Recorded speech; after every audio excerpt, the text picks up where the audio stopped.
그래서 우리 교회에서는 작년과 내년에는 그 가정론에 대해서 이론적으로 설교를 하고, 금년에는 성경에 나온 가정을 추적해 봅니다. 그래서 좀 보통 하는 평범하고 그런 것보다는 그렇게 좀 해봅니다. 근데 이 찬양을 듣고 보니까 제가 갑자기 생각나는 게 25년 전에 돌아가신 어머니가 생각이 났어요. 제 어머니가 25년 전에 돌아가셨습니다. 참 아쉽고 좀 그러는데,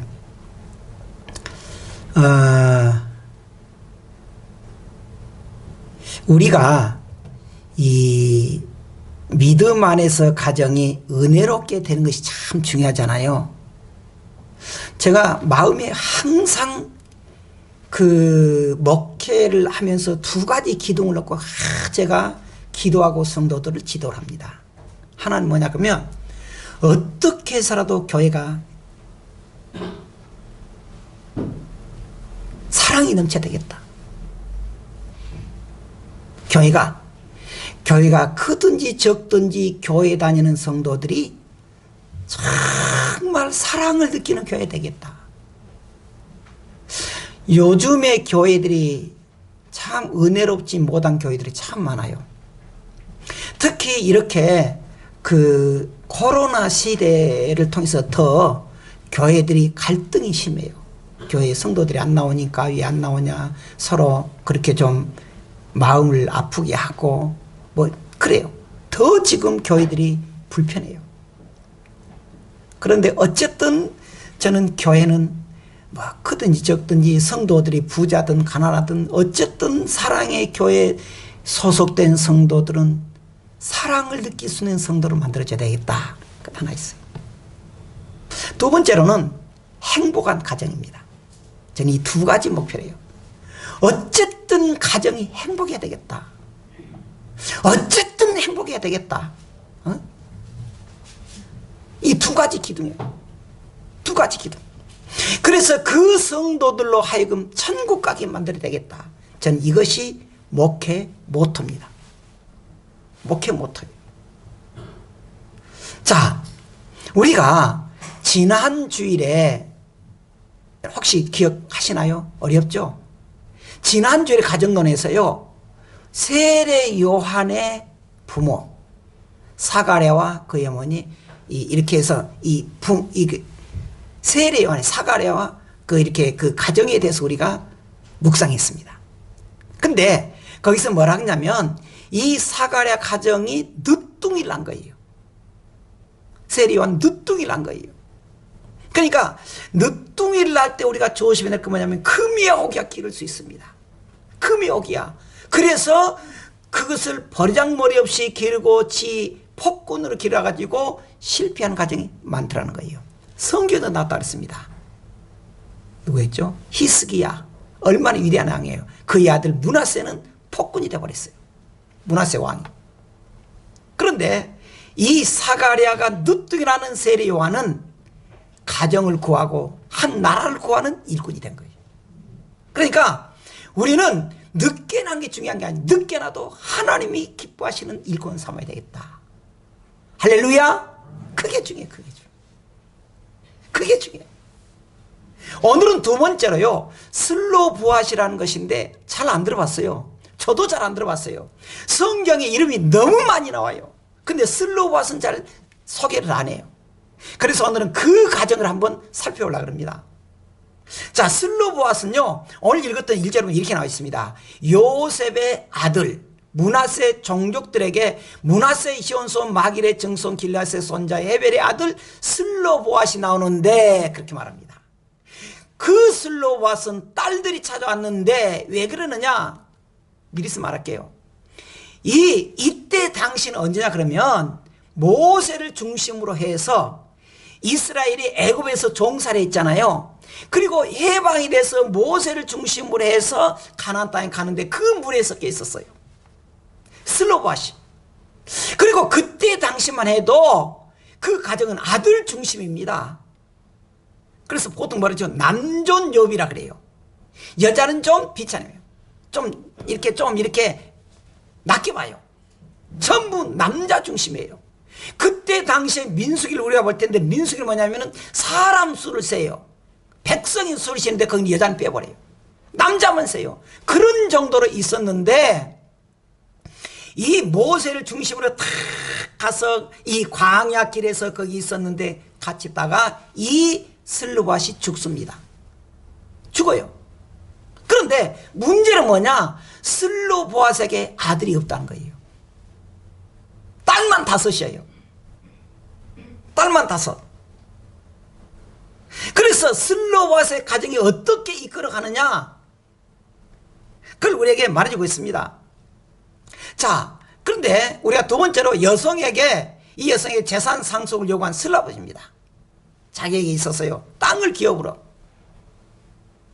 자, 우리가 오늘 읽었던 3절 4절에 보면 우리 아버지가 광야에서 죽었으나 여호와를 거슬러 모인 고라의 무리에 들지 아니하고, 이 말은 무슨 말이냐? 그때 당시에요, 그 애굽에서 해방되어서 나오는데 광야에서요, 한 무리가 대표해서 막 그 모세를 뭐랄까요, 막 대들고 심지어 모세를 죽이자, 그렇게 선동의 대장이 누구냐면 고라였어요. 고라. 근데 고라도요, 모세하고 이종지간이었습니다. 친척이에요. 가까워요. 그런데 좀 시기가 난 거예요. 아니, 니하고는 뭐 틀리냐? 니는 왜 대장하냐? 그 조금 자꾸 이렇게 걸고 넘어지고요, 심지어 모세를 죽이자, 그리고 애굽으로 돌아가자, 그렇게 했던 사람이 고라예요. 고라들이 많이 죽었어요. 고라 그 딸들 일당들이. 그런데 이 딸들이 뭐냐면은, 그런데 우리 아버지는 고라 일당에 들지 않고 자기 죄 때문에 죽은 것입니다. 근데 아들이 없나이다. 자기 죄로 죽었고 아들이 없습니다. 어찌하여 아들이 없다고 우리 아버지의 이름이 그의 종족 중에서 삭제되리까? 우리 아버지 이름을 살려주세요. 대신 우리가 그 아들 노릇을 하겠습니다. 간다면서 그 말이에요. 간다는 말은 그 말이에요, 지금. 자, 그렇게 해서 이 지금 슬로밧의 딸들이 막 그렇게 간청을 해요. 그러면서 뭐라 그러냐? 우리 중에서 우리에게 기업을 주소서. 이 말이 무슨 말이냐? 지금요, 이 말은 지금 모세에게 지금 그 딸들이 말해요. 감히 딸들이 말하는 거지. 감히 여자들은 끽소리 안 하는데, 근데 지금 뭐라냐면은 단판을 진 거예요. 모세 대표님, 우리 아버지가 믿음의 가문의 요셉 후손이잖아요. 요셉 후손인데 아들 없이 죽었다고 해서 저 새 땅 가면은, 가나안 땅에 가면은 다 이제 종족대로 땅을 나눠줍니다. 우리도 땅을 주셨고 말이에요. 땅을 주셨고 말입니다. 근데 여러분 이거 알아야 돼요. 왜 이들이 땅을 요구했느냐? 왜 요구했느냐? 요즘처럼 땅이 있어야 부자가 되고 땅 투기야 재벌되고 그러잖아요. 그것 때문인 거 아니에요. 그것 때문이 아니에요. 자, 여기서 중요한 겁니다. 우리 아버지의 형제 중에서 우리에게 기업을 주라는 거예요. 땅과 기업, 땅을 나눠주면 그걸 기업이라고 말해요. 무슨 말이에요? 쉽게 말할게요. 이 땅을 나눠준 것은 그 믿음의 가족으로 인정하겠다, 그 말입니다. 쉽게 말하면은 이 땅을 준다는 것은 내가 믿음의 언약의 가정에 들어갑니다, 그 말이에요. 자, 두 번째로 그러면 하나님부터 응답받는데 5절이 이렇게 되어 있습니다. 5절 아까 좀 읽었습니다만은 모세가 그 사연을 여호와께 아뢰니라 그래요. 아뢰니라 그래요. 그 말을 듣고 원래는 딸들에게 기업을 못 주는데 그 딸들이 말하니까 그걸 안 돼, 그러지 않고 하나님께 아뢰요. 그랬더니 6절부터 나와요. 슬로보아스의 딸들의 말이 옳으니 너는 반드시 그들의 아버지의 형제 중에서 그들에게 기업을 주어 받게 하되 그들의 아버지의 기업을 그들에게 돌릴지니라. 역사가 나타난 거예요. 너는 이스라엘 자손에게 말하여 이르기를 사람이 죽고 아들이 없으면 그의 기업을 그의 딸들에게 돌릴 것이요. 그동안 그런 일이 없었다니까요. 역사를 바꾸는 거예요. 끝으로 보면 뭐라냐면은 나 여호와가 너 모세에게 명령한 대로 이스라엘 자손에게 판결의 규례를 되게 하라 그 말이에요. 규례를 삼으라는 거예요. 헌법을 바꾸라는 거예요. 대단해요. 자, 그러면 슬라브의 딸들은 그 땅을 받는데 보세요. 모세 시대에 그랬다 그랬잖아요. 여러분 혹시 기억하세요? 모세 시대 광야에서 그랬는데, 그리고는 이제 그 다음에 모세가 여기 죽습니다. 죽고 그 다음에 모세 후에다가 요사가 중심으로 해서 가나안 땅으로 들어가요. 근데 슬라브와 딸들은 땅을 받았는데 그 뭐냐면 여호수아에 나와요. 그러니까 먼저 슬로바스의 딸들이 모세에게 말했던 것은 민수기 27장이 나와요. 모세 시대예요. 역사가 지나갔습니다. 시간이 지나갔어요. 많은 세월이 지났습니다. 슬로바 딸들도 나이가 많아졌습니다.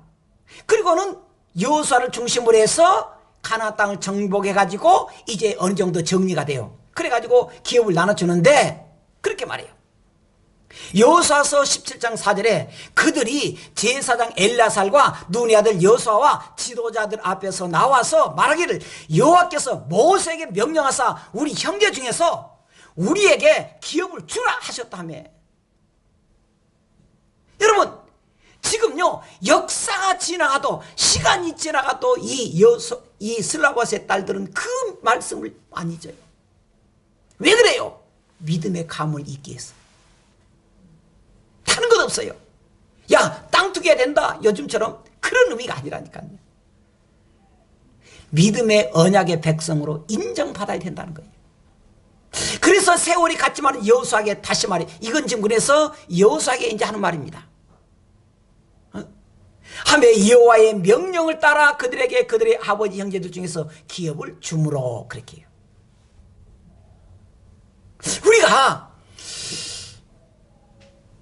가정의 달이긴 하지만 우리 가문이 목표가 뭘까? 목표가 뭘까? 저는 우리나라에 정말 천재적인 학자가 있었습니다. 과학자. 잠깐 간단히 잊어버렸는데 그 13살 때인가 대학 들어가지고 하는 그런 했는데 그분이 그 책을 썼는데 이런 말 했습니다. 자녀들에게 주는 말이에요. 그분이 너는 위대한 과학자가 되지 말고 신실한 크리스찬이 되어라. 그 말을 전해준 거예요.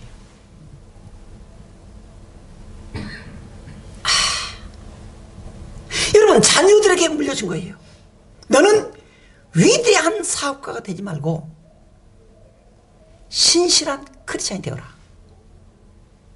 자녀들을 그걸 교육시켜준 거예요. 지금 슬로바스의 딸들이 요구하는 겁니까? 땅 투기해서 요즘처럼 하는데 그래도 땅이 있고 돈이 있어야 먹기 힘들고 그러니까 아니었어요. 그걸 뭐랍니까? 땅이 아니라 무엇을 주므로? 기업을 줬다는 거예요. 기업이었다는 거예요. 믿음의 언약의 가정이었다는 거예요. 여러분 우리 가정에 지금 목적이 어디 있습니까? 여러분 돈을 많이 번 것 좋아요. 그런데 정말 하나님 앞에 의미 있는 일 하고 싶어요. 여러분 그랬으면 좋겠어요. 가난해도 의미 있는 일. 자, 그런데 누가 재산 상속 운동에 나섰느냐? 3절입니다. 한번 읽어보십시다. 아까 읽었던 것입니다만 시작. 헤멘의 아들 길앗의 손자 마길의 증손 므낫세의 현손 슬로보앗은 아들이 없고 딸뿐이요 그 딸들의 이름은 밀라와 노아와 호글라와 밀가와 디르사라 5명의 딸들 이름이 나와요. 근데 여기 보면 아들이 없다 그랬잖아요. 아들이 없어요. 그러니까 여기서 보면 남자가 없고 여자가 나오는 것인데 무슨 말이냐? 하나님 앞에서는 여자나 남자나 중요하지 않다는 거예요. 하나님 앞에서는 누가 하나님의 일을 위대하게 하느냐, 그게 중요하다는 거예요. 그게 중요하다는 거예요. 한 나라를 구했던 여자 왕비가 있었습니다. 에스더예요. 에스더. 여자예요. 여자. 여러분, 교회는요, 여자가 아니라는 거예요. 여자가 어디서 나서, 그럼 뭐랍니까? 꼰대라 그래요. 참. 그러니까 우리가 여기에서 내가 어떤 사람이다가 아니고 내가 하나님 앞에서 어떤 일을 할까? 내가 하나님 앞에서 영원히 남길 일이 무엇일까? 내가 우리 가정의 가장으로서, 내가 우리 가정의 한 가족으로서 무엇을 해야 될까? 생각해 보자는 거예요. 자, 그러면 우리가 이 사건에서 우리가 뭘 할 수 있느냐? 이 사건에서 첫째는요, 믿음은 상식과 전통을 뛰어넘는다는 거예요. 자, 그때 당시에 여자가 모세에 가서 우리 기업을 주시오, 이건 상상도 할 일 아니에요. 이건 어디서 건방지게, 그런 시절입니다. 그런데 슬로바스의 딸들의 반항이 시작된 것입니다. 왜? 믿음으로. 믿음으로. 그들은요, 왜라고 하는 말을 썼습니다. 왜? 왜 남자만 말해야 되느냐? 왜 남자만 숫자에 들어가느냐? 왜? 믿음은 그러한 규례를 넘어서요, 그러한 전통을 넘어서요, 그러한 상식을 넘어서요. 왜 그랬느냐? 여러분 보세요. 아까 말했습니다마는 이 슬로바스의 딸들은 광야의 행적을 다 봤습니다. 광야의 행적을 보면서 뭘 봤느냐? 그들은요, 그때 당시에 남자 중심으로 대장놀이 서로 하려 그리고 다수결을 하다가 그들은 다 광야에서 죽었습니다. 광야에서 전부 죽었어요. 여호수아와 모세와 모세형 아론만 빼고 다 죽었어요. 1세들은 2세들만 데리고 왔습니다. 그러니까 교회가 다수결이다, 우리 사람이 상식적으로 이래야 된다 라고 말하는 것은 넘어질 수가 있다는 사실이에요. 그것을 슬로바 딸들은 다 보고 있는 거예요. 아니란 거예요. 그들은 모세를 끊임없이 불순종하고 그들은 계속적으로 불신앙을 가지고 그들은 원망이 시작했습니다. 그리고 모세를 죽이려고 했고 그들은 다시 짐을 꾸려서 애굽으로 돌아가졌던 사람들입니다. 슬로바스의 딸들은 그걸 다 봤어요. 들었어요. 이건 아니다는 거예요. 하나님 뭐라 했습니까? 가라. 가나안 땅, 새로운 가나안 땅 해놨다. 거기는 적과 꾸리는 땅이다. 가라 그랬는데 사람들은 어쩝니까? 못 가. 가라면 모세를 죽이자. 차라리 애굽으로 돌아가자. 그것을 딸들이 본 거예요. 딸들이 본 거예요. 또 하나는 뭐냐 그러면 모든 판결의 최종 권위자는 하나님이라는 거예요. 하나님의 명령을 듣는 것이 중요하다는 거예요. 하나님께 인정받는 것이 더 중요하다는 거예요. 하나님께. 그런데 요즘은요, 자기 주장이 너무 세요. 세요. 그래서 정인이 인권이니 그래가지고 우겨요. 그걸 떼법이라고 떼. 떼를 써서 막 우겨서 하는 거. 떼법. 요즘 분위기가 그래서 참 날려요. 그러나 이 슬로바스의 딸들은 신앙을 지키겠다는 거예요. 하나님께 인정받겠다는 거예요. 많은 사람들이 분위기 따라서 가지만은 슬로바스의 딸들은 아니라는 거예요. 아니라는 거예요. 이 땅이 뭐라고 한다 할지라도 언제나 뭘 생각하느냐? 하나님은 어떻게 생각하실까? 하나님은 어떻게 생각하실까? 그걸 생각한 거예요.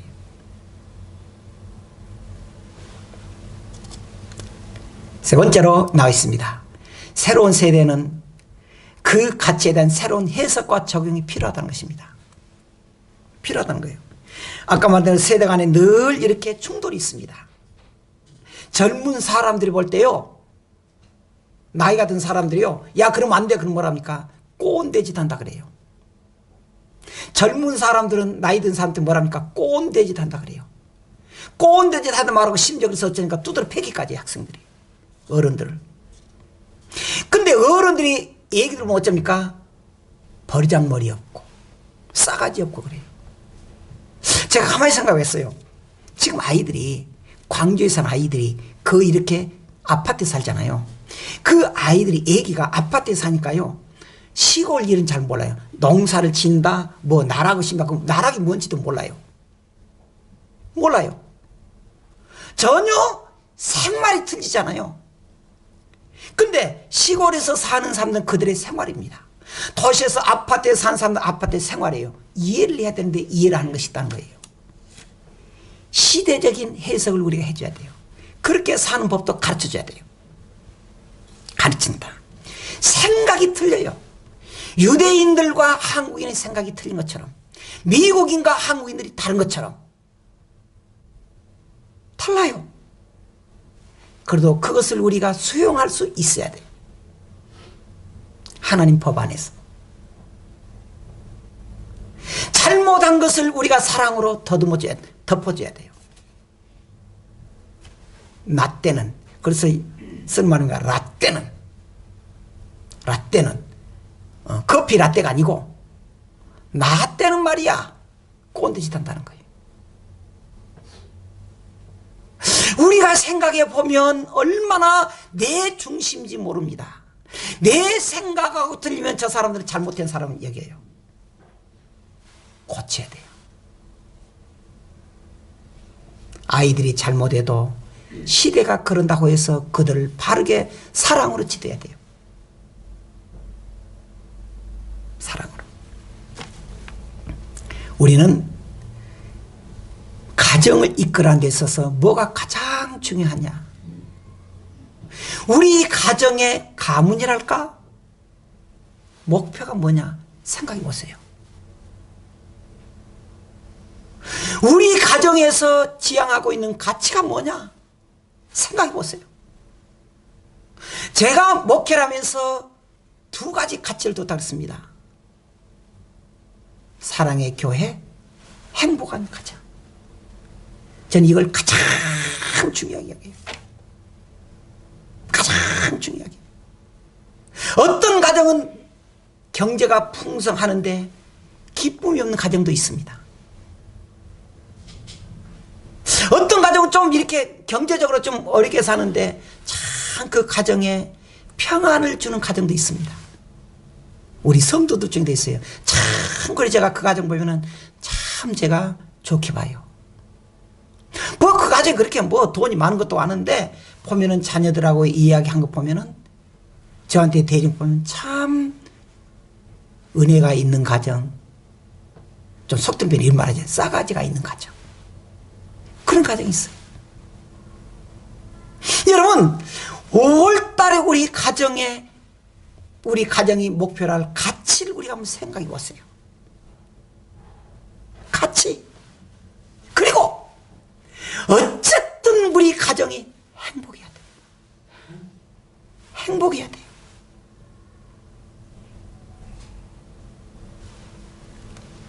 여기까지 하겠습니다.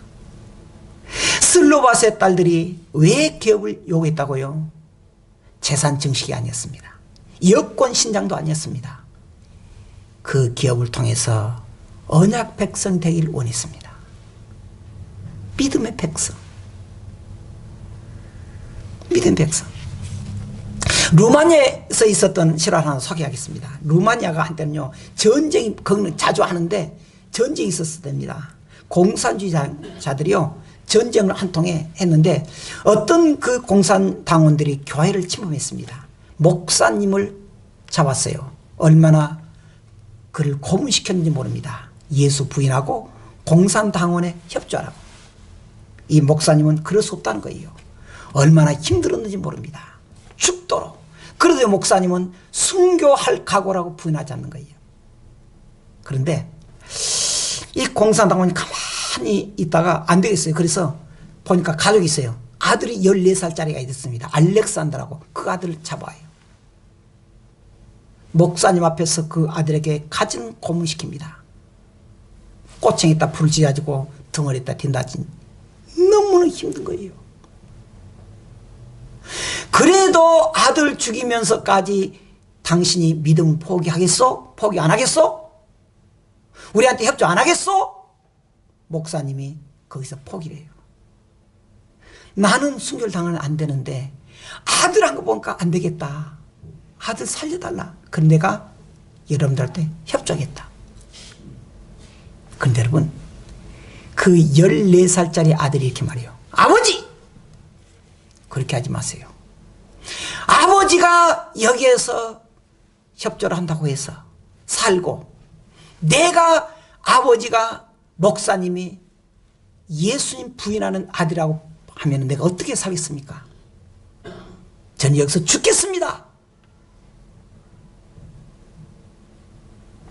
그 아들이 거기에서 예수님 부르다가 순교당하고 죽어요. 그 아들이 죽습니다.